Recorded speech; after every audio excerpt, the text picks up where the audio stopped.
Salam sejahtera bagi kita semua, Shalom. Puji syukur kepada Tuhan karena Tuhan yang boleh memberikan kesempatan bagi kita semua untuk menikmati hari ini. Marilah kita ambil bagian dalam pelayanan ibadah di saat ini. Di awal ibadah ini, marilah kita mendengarkan pujian yang berjudul Sebarkan Wartanya.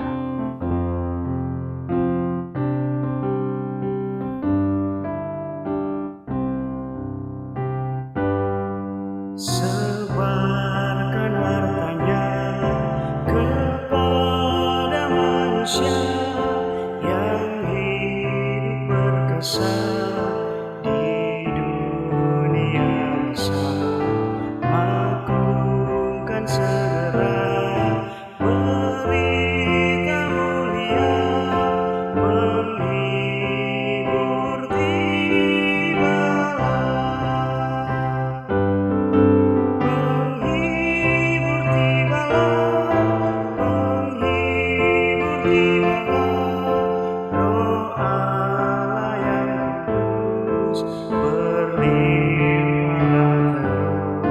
Sebarkan wartanya kepada manusia penghibur tibalah.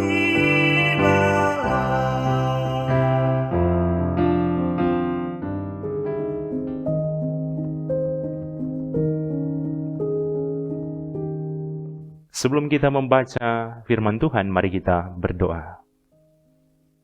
Segala puji dan syukur kami sampaikan kepada Engkau Tuhan, karena Engkau yang boleh memberikan kesempatan kami menikmati hari ini.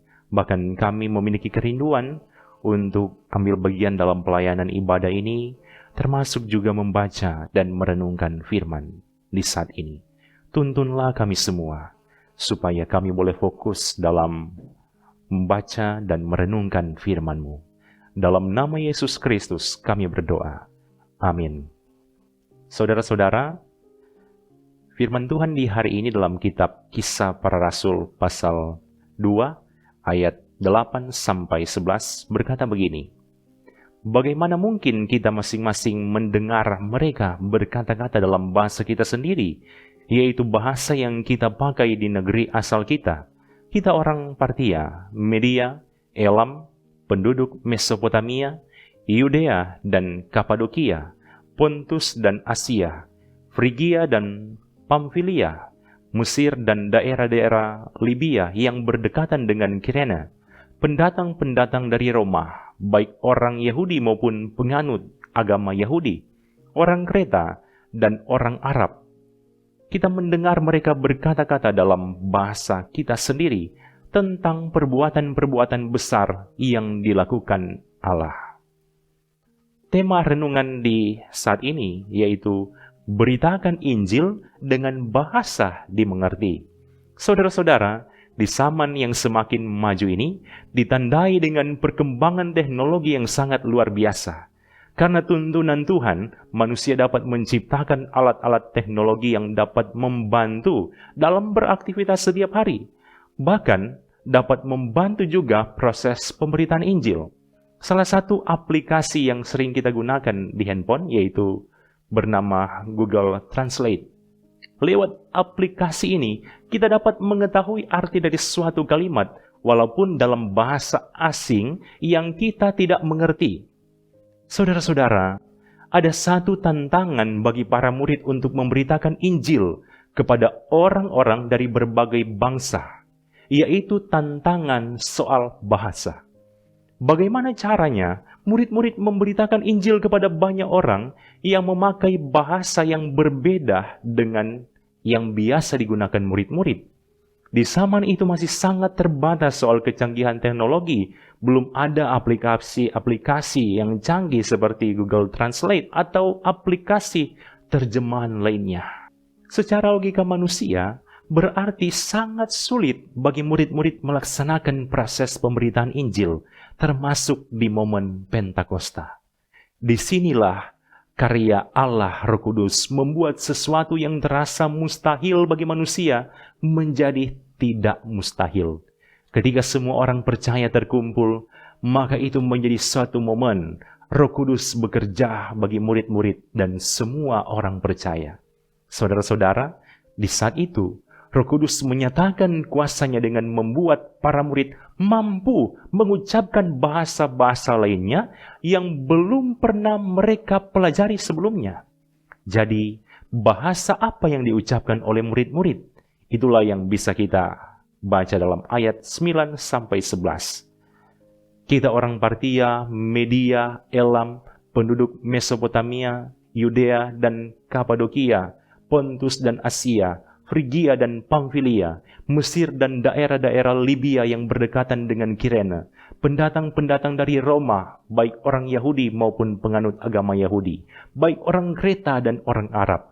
Kita mendengar mereka berkata-kata dalam bahasa kita sendiri tentang perbuatan-perbuatan besar yang dilakukan Allah. Jadi, Roh Kudus menuntun murid-murid mampu mengucapkan bahasa-bahasa lain, bukanlah berarti bahasa yang tidak dimengerti, bahasa yang abstrak, yang kacau, yang tak beraturan, tapi bahasa yang dapat dimengerti oleh orang lain.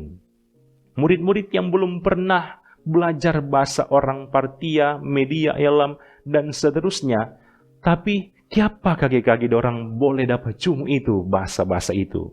Disinilah mujizat dinyatakan dalam momen Pentakosta ini, yaitu momen di mana kuasa Roh Kudus tercurah bagi para murid dan banyak orang yang berkumpul. Tak heran, di ayat 8, orang banyak itu berkata, bagaimana mungkin? Ini menggambarkan bahwa mereka terheran-heran dengan situasi yang terjadi saat itu.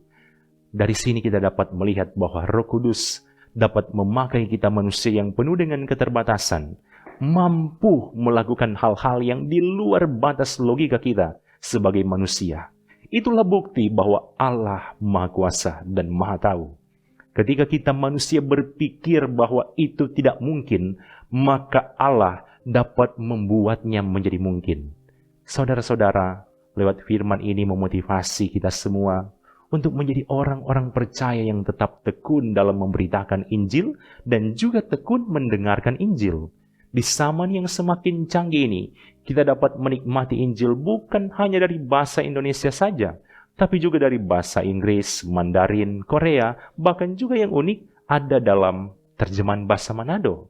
Dengan perkembangan iptek yang semakin maju, dapat membuat kita semakin mudah untuk memahami tentang Injil, sehingga membuat kita semakin mencintai Tuhan Yesus dalam kehidupan setiap hari. Tuhan Yesus memberkati firman ini. Amin. Mari kita berdoa. Terima kasih Tuhan karena kami boleh membaca dan merenungkan firman di saat ini. Biarlah ini boleh menjadi pedoman bagi kami semua. Semakin memperlengkapi bahkan memperbaharui kehidupan kami semua di hadapan Engkau. Diberkatilah semua anggota jemaat yang ambil bagian mengikuti pelayanan ibadah ini. Berkat melimpah dari Tuhan menjadi bagian dalam kehidupan keluarga mereka masing-masing. Dalam nama Yesus Kristus kami berdoa. Amin. Puji syukur kepada Tuhan yang boleh memberikan kesempatan bagi kita ambil bagian dalam pelayanan ibadah ini. Terima kasih bagi semua anggota jemaat yang sudah mengikuti renungan harian di saat ini. Tuhan Yesus memberkati kita semua. Shalom.